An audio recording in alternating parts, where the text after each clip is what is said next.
Assalamualaikum warahmatullahi wabarakatuh. A'udzu billahi minasyaitonir rajim. Bismillahirrahmanirrahim. Bismillah walhamdulillah wa bihi nasta'inu ala umurud dunya waddin. Ashhadu an la ilaha illallah wahdahu la syarika lah wa ashhadu anna Muhammadan 'abduhu wa rasuluh. Allahumma shalli wa sallim وبارك على سيدنا وحبيبنا محمد وعلى آله وصحبه أجمعين. سبحانك لا علم لنا إلا ما علمتنا إنك أنت العليم الحكيم. يا الله يا فتاح يا عالم افتح قلوبنا فتوح العارفين. اللهم افتح علينا في قلوبنا فتوح العارفين وارزقنا فهم النبيين وإلهام الملائكة المقربين ولا حول ولا قوة إلا بالله العلي العظيم. Alhamdulillah, syukur pada Allah Ta'ala. Sama-sama pada pagi ini masih lagi diberikan kita kesempatan dengan baki umur yang ada, sama-sama dapat kita menunaikan solat subuh secara berjamaah, dan sama-sama dapat kita duduk di dalam majlis ilmu. Mudah-mudahan kita semua mendapat rahmat keberkatan daripada Allah Subhanahu wa taala. Muslimin muslimat, tuan-tuan, puan-puan, ibu ayah yang dirahmati Allah Taala, insya-Allah pada pagi ini kita akan menyambung kembali pengajian kita bagi membicarakan kitab hadis 40 Imam Nawawi rahimallahu taala. Tapi sebelum kita pergi kepada pengajian kita pada pagi ini, suka untuk saya berkongsi bersama tuan-tuan. Kita ni hidup di atas bumi Allah Ta'ala, dan kita mendapat segala nikmat daripada Allah Subhanahu wa Ta'ala. Tetapi apakah tanda syukur kita pada Allah? Apakah tanda syukur kita pada Allah Subhanahu wa Ta'ala? Tidur itu pun merupakan satu nikmat daripada Allah. Dan tidur ini antara salah satu nikmat-nikmat besar yang Allah Ta'ala kurniakan. Kerana tidur ini waktu rehat kita. Ada orang tak boleh tidur, makan ubat baru boleh tidur. Bahkan kalau tak cukup tidur menyebabkan stres, sakit kepala, hati tak tenteram dan sebagainya. Jadi tidur ini satu nikmat daripada Allah. Tetapi janganlah sampai kita tidur sehingga tidak menunaikan tanggungjawab kita kepada Allah. Allah Ta'ala bagi kita nikmat boleh tidur, tunjukkan rasa syukur kita kepada Allah. Bukan sekadar dengan ucapan syukur Alhamdulillah, tetapi melaksanakan ketaatan pada Allah. Tidurlah, tapi jangan sampai tak bangun solat subuh tuan-tuan. Saya cakap umum tuan-tuan. Allah Ta'ala bagi tompang, ini rumah Allah. Kita hidup kadang-kadang memang kita susah, tetapi jangan jadikan kesusahan itu sebagai penghalang untuk kita nak beribadah pada Allah. Tapi jadikanlah kesusahan itu sebagai satu perkara ataupun satu situasi yang mendekatkan kita dengan Allah. Semakin kita susah kita ingat, semakin susah kita ingat, semakin lagi susah kita ingat Allah Ta'ala. Mudah-mudahan Allah Ta'ala tunjukkan jalan keluar daripada segala kesempitan dan kesusahan ini dengan sebab kita ingat Allah, yakni antaranya mendirikan sembahyang. Saya sebut ni sebab saya sayang. Kalau saya tak sayang, saya tak tegur tuan-tuan. Saya buat peduli je. Jadi kita masih lagi membicarakan hadis yang ke-16, yakni jangan marah bagimu syurga. An Abi Hurairah radhiyallahu anhu anna rajulan qala lin nabiy sallallahu alaihi wasallam awsini qala la taghdab faraddada miraran qala la taghdab. Rawahul Bukhari.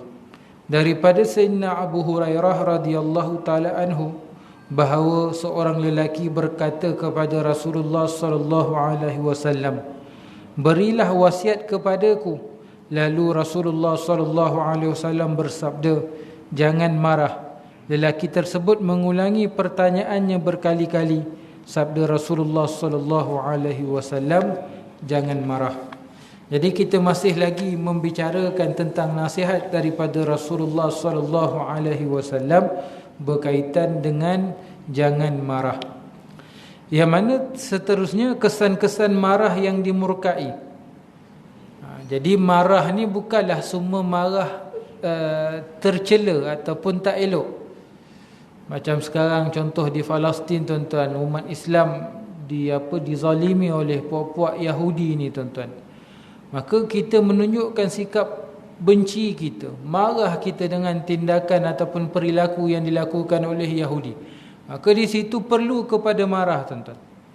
Jadi marah ini bukanlah tercela. Ada marah yang baik dan ada marah yang dicela oleh syarak. Disebut di sini marah adalah akhlak yang dicela dan tabiat yang buruk serta senjata yang membunuh. Ini marah yang dimurkai oleh Allah.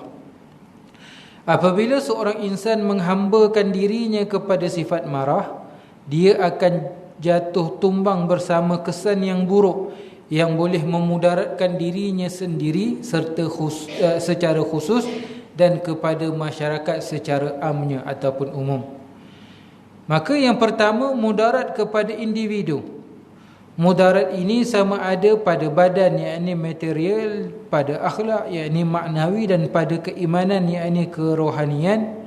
Ini dapat diketahui apabila kamu menggambarkan keadaan seseorang yang sedang marah, yakni raut wajahnya berubah, kemudian anggotanya menggeletar, urat lehernya tegang, yakni kelihatan, pergerakannya kelam kabut, percakapannya tidak jelas, lidahnya mudah mengeluarkan kata-kata keji, mengumpat, mengutuk, dan kemungkinan mengeluarkan kata-kata yang haram yang boleh mengeluarkannya daripada Islam, seperti lafaz kufur, mencela agama dan seumpamanya. Jadi mudarat pada individu antara yang diberi contoh tadi, yang disebutkan tadi. Mungkin dengan sebab marahnya kita ini, sehingga yang marah yang kita tidak mampu kawal, sehingga terungkap perkataan-perkataan yang tak sepatutnya. Contoh suami isteri tuan-tuan duk bergaduh, isteri kalau dia minta cerai macam mana pun dia bukan boleh menceraikan suami. Tapi suami kadang-kadang dah tak boleh tahan, ditakuti sehingga terlepas lafaz cerai tuan-tuan. Selalunya dengan sebab marah tuan-tuan. Maka dia bukan datang kebaikan pada diri, tetapi merosakkan diri kita. Kadang-kadang benda simple je tuan-tuan, benda perkara-perkara kecil. Masak tak sedap macam tu lah. Penampilan tak segak ke apa benda, boleh duduk bergaduh dalam keluarga tuan-tuan. Benda simple. Bukan perkara-perkara besar dalam keluarga. Jadi kawal marah. Dan ditakuti dengan marah itu pun keluar ucapan-ucapan yang boleh menyebabkan kufur. Menyebabkan kufur. Tak percaya pada agama, tak redha dengan ketentuan Allah Ta'ala dan sebagainya. Jadi kena hati-hati. Bukan tak boleh marah, macam saya sebutkan tadi, ada saat dan ketikanya perlu menunjukkan rasa marah. Seumpama macam saya berikan contoh tadi, isu Palestin. Tetapi masih lagi dalam lingkungan adab akhlak kita sebagai seorang Muslim tuan-tuan.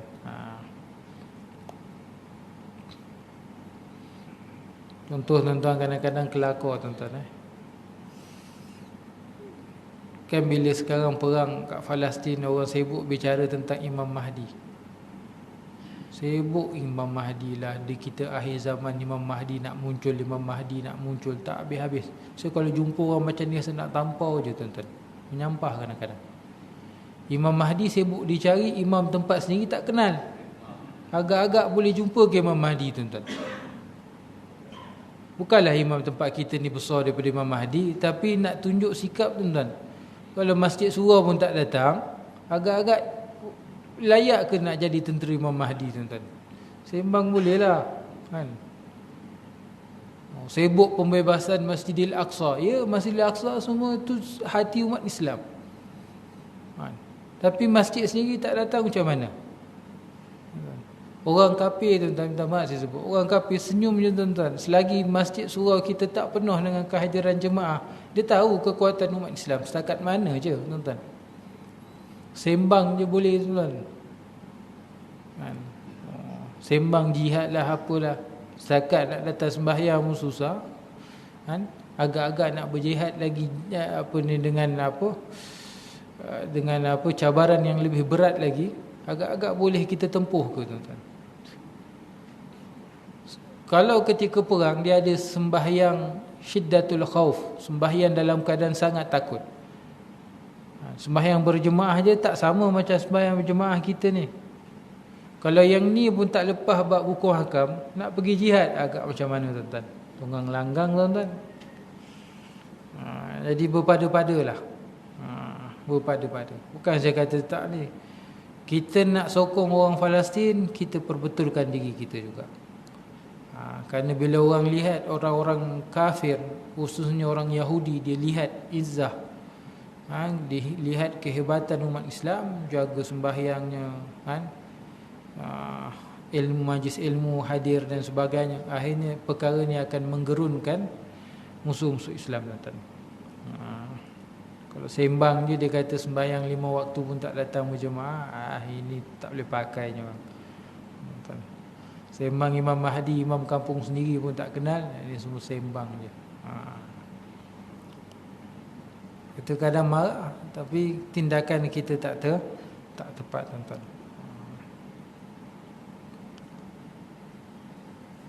Kemudian sikit saya tambah tuan-tuan. Sebab mungkin tak belajar ke, tak mengaji. Ada yang kata kalau boleh jangan sebut perkataan kafir, sebut non-muslim. Kalau orang macam ni kita tanya balik, non-muslim tu kalau terjemah bahasa Arab nak sebut apa? Kafir juga, kan? Non-muslim tu bahasa Inggeris, bahasa Melayu, bukan Islam, kan? Jadi tak ada isu pun istilah kafir. Sebab apa tuan-tuan? Sebab bila berlaku isu Palestin ni adalah orang demonstrasi kafir itulah kafir ni. Jadi kafir kat Malaysia ni terasa kot. Nak jaga hati orang kafir, nak jaga hati orang kafir. Tapi kita hati orang Islam tuan-tuan. Jangan duk fikir hati orang kafir. Bukan kita tak menghormati atas dasar kemanusiaan, toleransi. Dan kita pun marah dengan orang Yahudi kat Palestin. Asal orang kafir kat Malaysia ni duk terasa dia puak-puak Yahudi ke? Tuan-tuan, pelik tuan-tuan, kan? Pelik. Kalau tang babi tuan-tuan, boleh pula nak kata babi ni, kalau sebut perkataan babi ni kasar, kena sebut dia lunak sikit, nak bahasa Arab khinzir. Apa masalah? Babi dengan khinzir sama je. Kafir dengan non-muslim sama je, tak ada beza tuan-tuan. Dan bukanlah bila sebut kafir itu nak merujukkan orang itu bermusuh, kita bermusuh dengan orang tu, tak. Dalam Islam ada kafir zimmi, ada kafir harbi. Bila sebut kafir zimmi, Nabi SAW sebut apa tuan-tuan? Dalam hadis, kan, andainya seorang kafir zimmi ni dizalimi, Nabi akan jadi saksi bagi dia di hari akhirat kelak nanti. Nak tunjuk apa tuan-tuan? Orang kafir zimmi ni kafir apa? Orang kafir yang hidup bertoleransi dengan orang Islam. Dia tak kacau kita, kita pun memang tak kacau dia. Akhirnya ada hak-haknya yang perlu kita tunaikan. Sama macam hak orang Islam lah lain. Hartanya tak boleh dirampas, nyawanya dijaga, kan? Tidak dikhianati. Yang kedua kafir harbi, kafir yang memusuhi Islam. Memusuhi ni pun ada dua. Beberapa tahun yang lalu Sahibus Samahah Mufti Pahang sebut ada sebahagian golongan ni kafir harbi. Marah ni, menunjuk mengatakan kafir harbi ni memerangi Islam. Ya betul, memerangi. Memerangi itu pun dua. Ada memerangi dengan peperangan, ada memerangi dengan yang pertama memerangi peperangan secara zahir, bunuh dan sebagainya, kan. Ada yang memerangi dengan pemikiran, ideologi. Maka kalau dalam negara kita ada puak-puak kafir ini yang memerangi Islam secara ideologi, kita lawanlah secara tu pemikiran, kan, dengan apa, dengan debat, kan, dan sebagainya, tuan-tuan. Lawan. Kafir harbilah, kafir yang tak hormat kepada orang Islam, tuan-tuan. Contoh dalam Al-Quran kan ada surah Al-Kafirun. Apa maksud Al-Kafirun? Orang kafir lah. Allah Ta'ala lebih mengetahui, tuan-tuan. Takkan kita lebih pandai, lebih faham daripada Allah. Awal-awal dulu kau nak cerita soal hati, kan, kenapa Allah Ta'ala tak sebut surah Ghairil Muslim? Bukan Islam, tapi surah Al-Kafirun. Namun surah gitu, tuan-tuan. Dah ditetapkan begitu. Asbabun nuzul, sebab turunnya surah Al-Kafirun tu sebab apa? Bukan sebab duk bergaduh, orang kafir lawak duk gaduh dengan Nabi. Ni datang nak bincang runding je, tuan-tuan. Maksudnya datang berbincang dalam keadaan aman. Walid bin Mughirah datang jumpa Nabi SAW. Yang ni jumpa pak saudara Nabi dululah, menyatakan hasrat dia, tawaran-tawaran dia, minta supaya Nabi tinggalkan dakwah. Antara tawarannya apa? Antara tawarannya, kalau Muhammad nak kaya, kami jadikan Muhammad ni orang yang kaya di antara kami. Kalau nak perempuan, kami carikan perempuan cantik-cantik untuk kami kahwinkan dengan Muhammad. Kalau nak pangkat, kami lantik dia jadi pemimpin di kalangan kami. Dengan syarat setahun kami ikut agama dia, dan setahun dia ikut agama kami, dan setahun kami ikut agama dia. Toleransi lah, kalau kita faham toleransi secara salah, tuan-tuan. Itu toleransi. Itu kalau faham secara salah. Akhirnya Nabi tunggu wahyu daripada Allah, turun surah Al-Kafirun untuk jawab tawaran ni. Qul ya ayyuhal kafirun. Wahai, katakanlah wahai Muhammad, wahai orang-orang kafir. Ini orang datang rundi bukan datang nak bergaduh, kan? La a'budu ma ta'budun. Aku tak sembah dengan apa yang kamu sembah, wala antum a'biduna ma a'bud, dan kamu pun takkan sembah dengan apa yang aku sembah. Jelas penjelasan tu. Akhir sekali, lakum dinukum waliyadin, bagi kamu agama kamu dan bagi aku agama aku. Kita tak boleh campur urusan agama orang lain, tak boleh hina berhala dia, apa semua itu dia punya pasal, dia punya hal. Dan kita, orang lain pun tak boleh ganggu agama kita. Inilah namanya toleransi. Tuan-tuan kan duduk sini, duduk berjiran, rumah rapat-rapat kiri kanan, kan? Kita duduk berjiran, hari-hari tanya, hari ni kau makan apa? Kau pergi mana? Anak kau sekolah mana? Rimas, tuan-tuan. Itu melanggar, itu tak ada toleransi. Itu melanggar privasi orang. Toleransi ni salah satu, dia jaga privasi orang lain. Jadi kita dengan agama kita, mereka dengan agama mereka, terpulanglah, dia punya pasal, kita punya hal. Itu baru ada hidup bertoleransi, menjaga privasi, kan, orang lain agama, tuan. Kau punya hal, aku punya hal. Tapi apa-apa pun sebenarnya yang berlaku, khususnya dalam negara kita ni, salah faham masyarakat kita umat Islam, kan, sehingga kita tak mampu untuk menyampaikan kepada non-Muslim, kan, tentang istilah-istilah yang ada dalam agama. Kafir itu merujuk kepada orang yang tak beriman pada Allah. Ini istilah ataupun kita kata faham dalam agama Islam. Andainya kalau orang kafir, orang tu yang bukan Islam tu, kita tak ikut dia, agak-agak dia panggil kita apa? Jadi ini satu. Tapi istilah dia faham kufur kafir pada dia tu, yang dia mungkin diisbatkan pada kita tu makna yang lain. Kita isbatkan ataupun kita sandarkan pada dia atas sebab dia kufur, tak beriman pada Allah Subhanahu Wa Taala. Tetapi hak-hak, nilai-nilai kemanusiaan yang perlu kita jaga pada dia, kita akan jaga. Tetapi ada batasnya bila mana ada kekufuran pada mereka. Jadi kita kembali. Kemudian kesan-kesan marah, yakni mudarat kepada masyarakat. Ia melahirkan perasaan dengki di dalam diri dan menyembunyikan niat jahat terhadap manusia. Ia boleh membawa kepada menyakiti muslimin, yakni orang Islam, dan membenci serta merasa gembira apabila mereka ditimpa dengan musibah. Iaitu bergembira dengan sebab musibah yang menimpa mereka.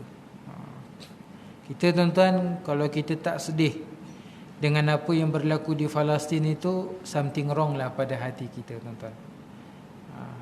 Kata Sayyidina Uthman ibn Affan, kan, orang yang bertakwa ni orang yang dia rasa sedih bila mana agamanya ditimpa musibah. Salah satu musibah itu, ya, ini kita lihat apa yang berlaku di Palestin, kan. Orang-orang Islam di Palestin dibunuh, kan, oleh puak-puak Zionis Yahudi ni, tuan-tuan, kan. Zionis Yahudi.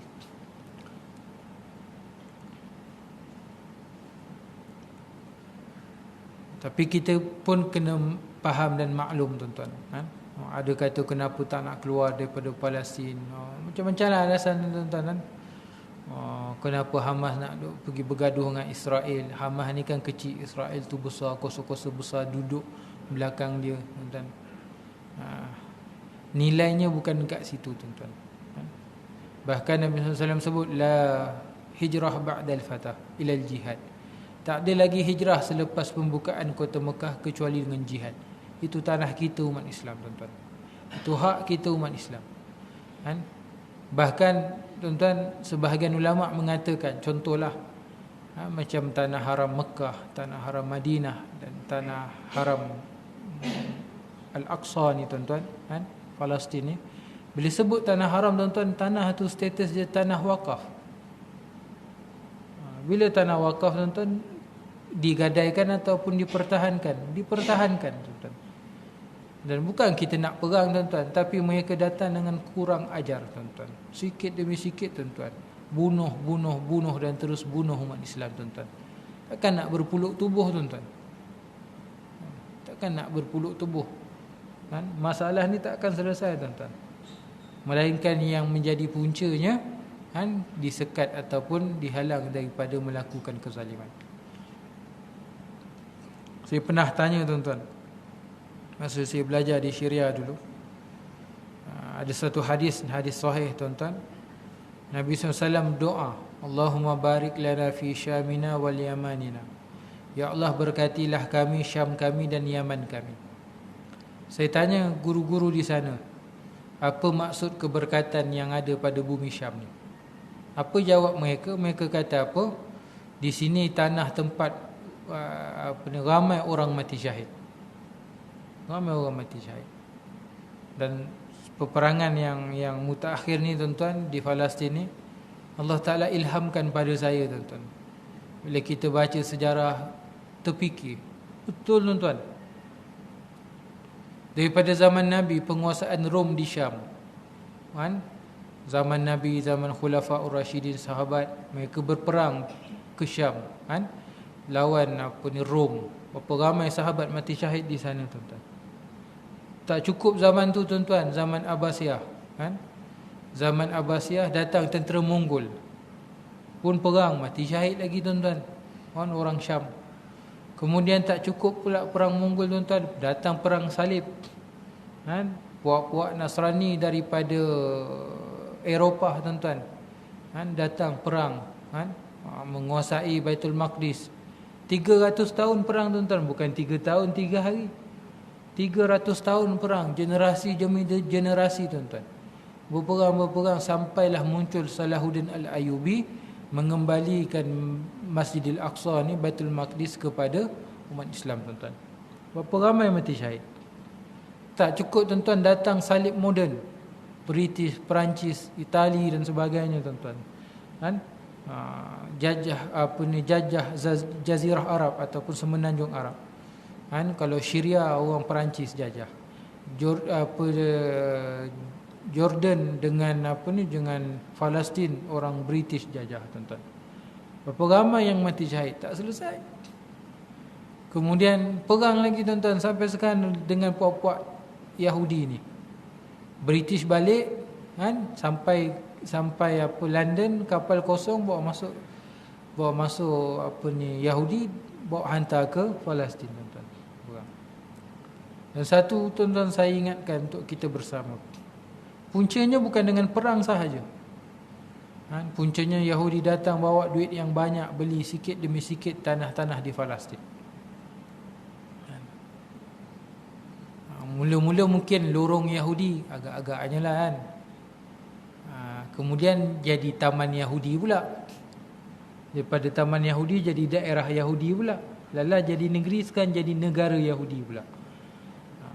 Saya ingatkan pada diri saya dan kita semua, tuan-tuan. Penting, tuan-tuan. Ini bukan cerita tamak harta dunia, tidak. Tapi jangan kita gadaikan sikit demi sikit tanah kita ni pada orang-orang non-Muslim ni, tuan-tuan. Saya tak sebut kafir, sebut non-Muslim. Saya setia, tuan-tuan. Jangan, tuan-tuan.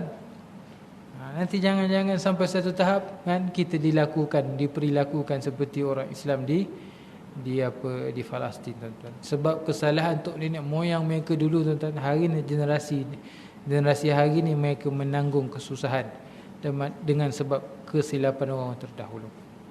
Tuan-tuan. Jadi kita samakan. Maka marah itu pun juga membawa mudarat kepada masyarakat.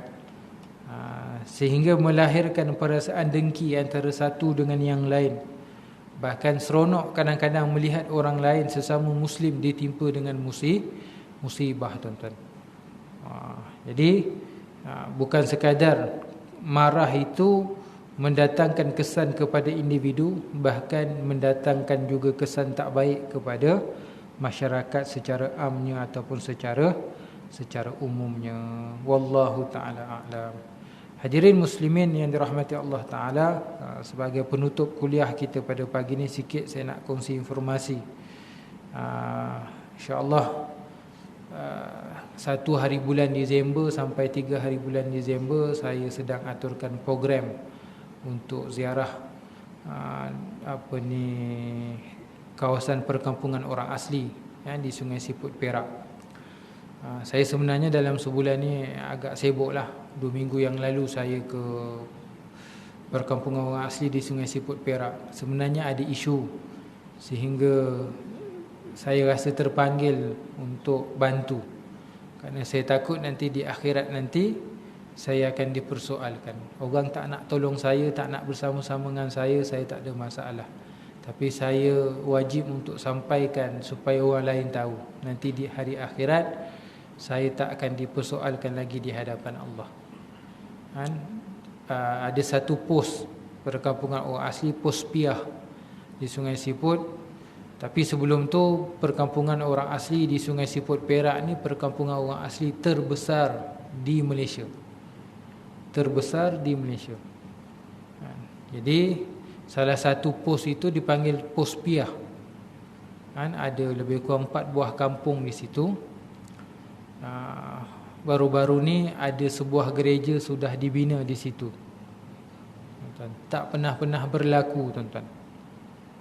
Dibina sebuah gereja di situ, yang mubalignya datang daripada Sabah, berkahwin dengan orang tempatan. Kita maklum Sabah ni kristianisasinya dahsyat, tuan-tuan, kan? Selalu bila saya sebut cerita pasal ni, tuan-tuan, orang akan cakap orang Kristian banyak duit, boleh bagi sumbangan. Saya jawab, kita pun tak kalah dari segi sumbangan. Saya pernah dengan sahabat-sahabat buat program sampai ratusan ribu kami dapat agihkan sumbangan. Bukan sekadar makan minum, dapat buatkan surau, dapat buatkan chalet, tandas dan sebagainya. Dapat meningkatkan ekonomi orang asli dan terbuktinya berjaya, tuan-tuan. Alhamdulillah. Kami tak dapat untung apa, tuan-tuan yang sumbang pun tak dapat untung apa-apa lah. Tapi sekurang-kurangnya dapat kebaikan pada orang asli. Itu kita punya untung akhirat nanti. Jadi dari segi sudut sumbangan, insya-Allah ada yang akan bagi. Saya tak susah hati. Kalau orang tak bagi pun, insya-Allah saya keluar duit saya sendiri, Allah Ta'ala akan ganti dengan lebih besar. Saya tak susah hati. Tapi kita kalah dengan kristianisasi ni, kalah kita kat mana? Komitmen kita untuk berdakwah, menyantuni masyarakat orang asli. Itu memang kita kalah. Terus terang saya cakap, kita tak tahulah saya nak cakap macam mana, tuan-tuan. Hanya beberapa, kita kata beberapa kerat sahaja yang sungguh-sungguh berdakwah di dalam masyarakat orang asli, tuan-tuan. Jadi disebabkan sekarang ini dakwah kristianisasi pun agak kuat di sana, orang asli ni kita nak cakap cerita panjang-panjang Islam pun dia bukan faham sangat. Latar belakang pendidikan mereka pun ada yang tak sekolah dan sebagainya. Ini kalau generasi yang kita kata umur 30 tahun dan ke atas lah. Kalau bawah ni kebanyakan majoritinya sekolah. Jadi salah satunya menghubungkan hubungan silaturahim dengan mereka, ukhuwah dengan mereka. Salah satunya dengan menghantarkan sumbangan-sumbangan pada mereka, bantuan. Tuan-tuan, makin dalam kampung asli, makin pendalaman, makin mahal barang, tuan-tuan. Kerana beras dalam tu tak ada Lotus, tak ada Econ Safe, tuan-tuan. Dalam tu tak ada apa, semua ambil daripada bandar bawa masuk dalam. Jadi ada kos pengangkutan dan sebagainya. Ayam seekor RM35, tuan-tuan. Seekor ayam RM35. Takkan hari-hari nak memburu, tuan-tuan, nak cari. Bukannya pelanduk ataupun rusa tu duduk satu tempat, datang pergi tangkap. Tak. Orang boleh cakap, masuk hutan cari lah, tangkap burung ke apa benda. Benda bukan semudah gitu, kan? Beras sama je lah macam kita sini, kan? Ada orang asli, tuan-tuan, 2 bulan tak makan nasi. Ini sebab baru-baru itu 2 minggu yang lepas saya pergi Riki tempat tengok apa bantuan boleh nak bantu, kan. 2 bulan tak makan nasi. Sebab apa, tuan-tuan? Beras mahal. Kita pun terasa semput juga, tuan-tuan, sini, kan. Beras tempatan dah tak nampak dah. Semua dah jadi import je, tuan-tuan. Tempatan dah tukar status kembali import kot, kan. 5 kilo RM20 kan, ke RM25. 5 kilo, tuan-tuan, kan. Agak-agak macam mana kehidupan orang asli, tuan-tuan. Duduk pendalaman dia tak akan dapat dengan harga tu, tuan-tuan. Dia akan dijual dengan harga lebih mahal. Ialah kos pengangkutan dan sebagainya, tuan-tuan. Jadi alhamdulillah, tuan-tuan, saya pun minggu depan saya pergi hari Jumaat 17 hari bulan 18. Dalam saya kempen bagi penerangan pada masyarakat, ada sebuah surau Al-Hidayah, sarjana utama 1, sudi, kan. Sebab antara matlamat saya, projek saya nak hubungkan bukan sekadar masyarakat tetapi institusi masjid dan surau yang ada di negeri Selangor ni. Yang kita maklumkan ada setengah masjid surau punya kewangan yang kukuh, tapi bukan minta sumbangan besar. Kejap lagi saya sebut, tuan-tuan, kan, untuk bantu masyarakat orang asli ni, dan itu salah satu bentuk dakwah kita pada mereka. Jadi surau Al-Hidayah sarjana utama 1 ni sudi nak ambil satu kampung orang asli ni sebagai kampung angkat, kan. Tuan-tuan, asalnya saya cadang ada sebuah kampung KF, dia ada surau Jumaat, dia perlu setiap bulan setiap minggu RM500. Orang asli ni daripada hutan apa semua datang sembahyang Jumaat, habis sembahyang Jumaat bagi makan, kan. Jadi rupanya kampung tu dah ada NGO lain yang ambil tanggungjawab jaga kampung tu lah. Jadi sahabat saya penyelaras NGO kat sana, dia kata, Ustaz, saya cadangkan Kampung Baung. Kampung Baung ni, tuan-tuan, ada masjid, tuan-tuan, ada masjid. Kalau di Sungai Siput, di kawasan orang asli itu, satu-satunya masjid orang asli Itulah di Kampung Baung, satu je. Dan ada 3 surau Jumaat. Dalam hutan ada surau Jumaat lah. Yang Kampung Baung tu dah kampung lah, bukan hutan lagi. Jadi yang nak ambil kampung angkat ni, yang nak jadikan kampung angkat ni, yang nak ambil ni surau, tapi nak cover masjid. Agak-agak macam tu tuan-tuan. Sepatutnya masjid cover masjid lah kan. Tapi alhamdulillah tuan-tuan, ada 150 buah keluarga lebih kurang. Surau pun dah setuju nak beri ataupun nak beli 150 kampit beras. Hari Jumaat ni saya akan ke sana bawa mereka. Sebab surau ni sendiri, antara permintaan mereka kata minta kalau boleh kampung yang boleh lalu dengan kereta biasa lah. Sebab ada macam Pospiah ni hanya 4-wheel drive dia boleh masuk, kereta biasa tak boleh masuk. Projek saya sebenarnya besar kat situ, sebab situ yang ada gereja. Tapi tak apalah, ada yang tak mampu ke situ tapi dia nak ke tempat lain yang boleh masuk dengan kereta biasa, tak apa, saya tolong hubungkan antara institusi yang ada di sini dengan pihak orang asli di sana tuan-tuan. Di Kampung Baung tu, masjid itu pun tiap-tiap minggu sebaik Jumaat ada jamuan makan untuk orang asli. Jadi sekurang-kurang pun yang surau ni pun surau Jumaat, kan, adalah kemampuan kewangan sikit, sekurang-kurangnya dapat salurkan paling kurang pun sumbangan mingguan. Alhamdulillah Jumaat yang lepas ni surau dah mula letak tabung, kan, khusus untuk program dakwah di masyarakat orang asli di Kampung Baung Sungai Siput Perak ni tuan-tuan. Jadi di Pospiah ni tuan-tuan, perancangan saya 1 hari bulan sampai 3 hari bulan lah. Perancangan saya ada 4 buah kampung dan lebih kurang ada 350 buah keluarga. 350 buah keluarga. Saya mengharapkan sumbangan untuk kami nak sumbangkan beras. Setiap satu keluarga 1 pack beras 5 kilo. Nilainya RM20, kan? Beras kami tak bawa daripada sini. Sumbangan wang tunai itu kami akan beli beras di sana, kemudian akan diagih-agihkan di kampung orang asli. Itu pertamalah bab sumbangan. Kalau sebelum ni tuan-tuan maklum, saya cari sumbangan kit makanan, beras, gula, garam, tepung, kopi ataupun teh, lepas tu biskut dan sebagainya.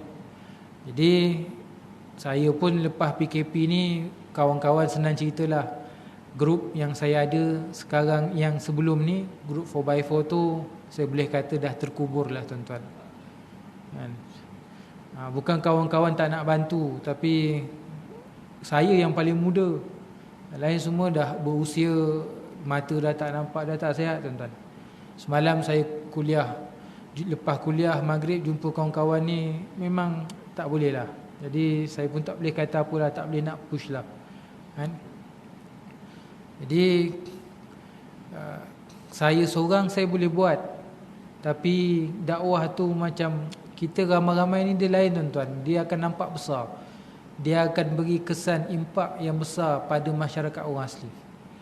Jadi selain sumbangan, saya cari siapa-siapa yang nak jadi sukarelawan tuan-tuan. Ini saya merayu tuan-tuan. Saya target ada 10 4x4. Saya target 10 4x4, satu 4x4 4 orang. Jadi total kita ada 40 orang, kita akan bahagi 4 kampung. Sumbangan kita tak panggil orang asli, kita akan pergi rumah ke rumah, kita hantar satu persatu, supaya nampak kita prihatin pada mereka. Ini bentuk kita santuni mereka.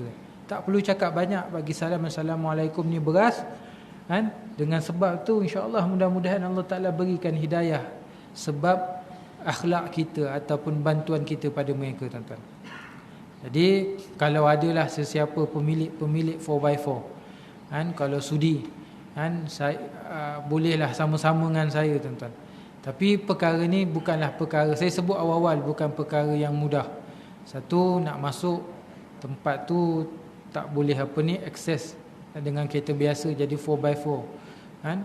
Nombor 2, saya tak boleh jamin keselesaan. Mungkin tidur dalam kemah aja tuan-tuan. Kalau kita cubalah apa cara, janji boleh lelap mata lah tidur dalam kereta ke apa tuan-tuan. Kan?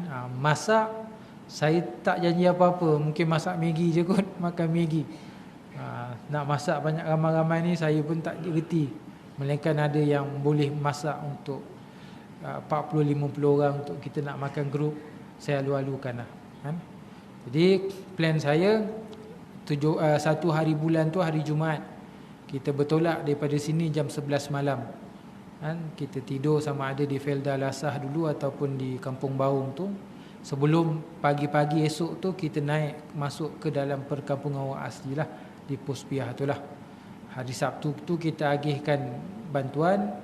Kita tidur semalam lagi untuk dapat kita sama-sama solat berjemaah dengan orang asli. Hari Ahad kita pulang balik ke tempat kita lah. Pulang balik ke tempat kita. Jadi pertama saya harap ada mungkin sumbangan daripada tuan-tuan untuk 1 pack beras RM20. Kemudian saya harapkan ada juga sukarelawan untuk sama-sama bantu tuan-tuan, kan, untuk kita santuni masyarakat orang asli ni. Dan salah satu lagi antara usaha saya tuan-tuan, contohlah hantar surau ni lah. Saya berbesar hati kalau surau ni sudi, kan, mungkin nak ambil salah satu kampung-kampung asli, kan, di sana untuk jadikan kampung angkat lah.